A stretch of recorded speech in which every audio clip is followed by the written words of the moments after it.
Hello everyone, this is Maureen and welcome back to another day of praying through the darkness. Don't you just hate hearing the words, "I told you so"? I mean, whenever you do something and someone has already told you, that might not be a good idea, but you go ahead and do it anyway because to you, it seems like the perfect plan, right? And then everything that can go wrong goes wrong. And then there's always going to be that one person, especially if you discussed it with them, that says, "I told you so." But then turn it right around on yourself. How many times have you said, "I told you so"? I know I have. When my kids were growing up and they would ask my opinion about something and I would give it to them and try to stress very strongly that they shouldn't do it that way, they should do it another way. But they go ahead, do it their own way, and then they come to you, or they came to me, and complain because it didn't work out right, and what do? Or what did I do? I told you so. I told you that was not going to work. Should we really say those words to one another?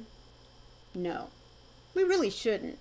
I mean, it's very natural for that to be our reaction because, number one, we like feeling right, don't we? I mean, if you're going to come to me and ask my opinion or how to do something, but you don't take it, and then you come back and complain because you didn't take it, my natural reaction is going to be, "Well, I told you so. I told you if you did it that way it wasn't going to work. Now look what's happened." We shouldn't do that because you know what? When we take our messes to God, He doesn't say, "I told you so." No, He listens and He offers us words of encouragement of how to do better, of how to step back, look at the mistake, and see how we can the next time avoid it. That's how we as parents, as friends, especially as Christians, that should be our automatic response. We should show compassion instead of ridicule. We should show compassion instead of, "I told you so. I told you it wasn't going to work." I mean, that doesn't do anything but make us sound petty. That's a good word. And it also doesn't do anything for the listener. In fact, it just makes them feel worse. But God doesn't do that to us. In fact, in Psalms 28 verse 6, we hear David's words, "Blessed be the Lord, for He has heard the voice of my pleas for mercy, for guidance, for help." And normally, when we have made a mess of things and we go to someone for advice, instead of hearing, "I told you so," we want to hear, "Okay, you've got a mess. How do you want this fixed? Or what can we do to unravel it, to fix it?" Because that's what God would do to us. Isn't that right? Do you ever feel condemnation from God whenever you take a problem to Him? No. He patiently listens. And then when we wait for His response, it is not one of ridicule. It is not one of, "I told you so." It is always one of, "Listen, I have the answer." Now, if you were to come to me and said you made a mess of things, and if I could hold my tongue long enough, not say "I told you so," I would want to be like Him and say, "Well, okay, let's look at it. What can we do to fix this? What do you think?" Wouldn't that be much more of a welcoming response from someone that you're going to for help? Because that's what God would do for us, and that's what we need to do for one another. Instead of ridiculing, instead of saying "I told you so," we need to offer ways in which to help.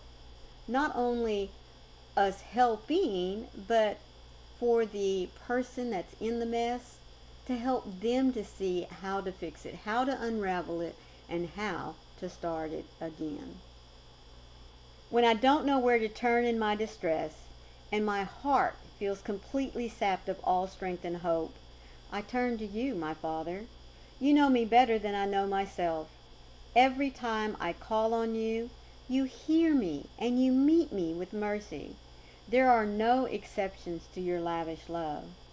So thank you that you are not wearied by my request. I don't have to rely on myself to figure out a way out of my mess because there's no need to.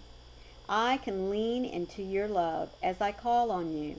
You will rush to meet me and give me the wisdom I so desperately need. You will not fail me. You make the impossible possible. I hand my difficult situations over to you because you can easily handle them. Compassionate One, you are full of mercy every time I call out to you. I weary of my own request, but I am reminded today that you never get tired of my voice. I won't hold anything back from you because I know I will find relief in your presence. So just as we go to the Father for mercy, for love, for companion, just to have someone hear us out, we need to be that way for those that come to us. Instead of ridiculing, we need to give them the opportunity to speak, to unburden, and then with Christian love, help to guide them out of the mess, to help lift them up, to help them know that it's not an impossible situation, because where there is a mess, there is always a way to get out of it. And especially when we take it to the Father, because we know that His main focus for us is to show, number one, His love, to show, number two, His mercy, and to show, number three, number four, however many numbers you wish to come up with. God wants us to know that He is always there, even in the messes. Thank you so much for joining me to hear these words today. I do hope that they are a comfort for you because they come from this little blue book that I've been sharing with you all year that's put out by Broad Street Publishers. Now you'll find a link for it, as always, down in the description box. All you have to do is click on it. It'll take you right to it. Don't forget, please, to hit that like button. Leave me a little comment. Have you ever heard the words, "I told you so"? Have you ever used those words, "I told you so"? And let me know, how did it work out? If this was your first time here, I'm so happy that you stayed with us. Please, on your way out, be sure to hit that subscribe button. Look for the bell with those cute little hugs on the side, because it'll let you know every time I upload content, especially if you're seeking daily words of encouragement. Always remember, folks, no matter how big the mess, God is always there, listening, offering guidance. And remember, I love you guys. I'll see you tomorrow. Bye.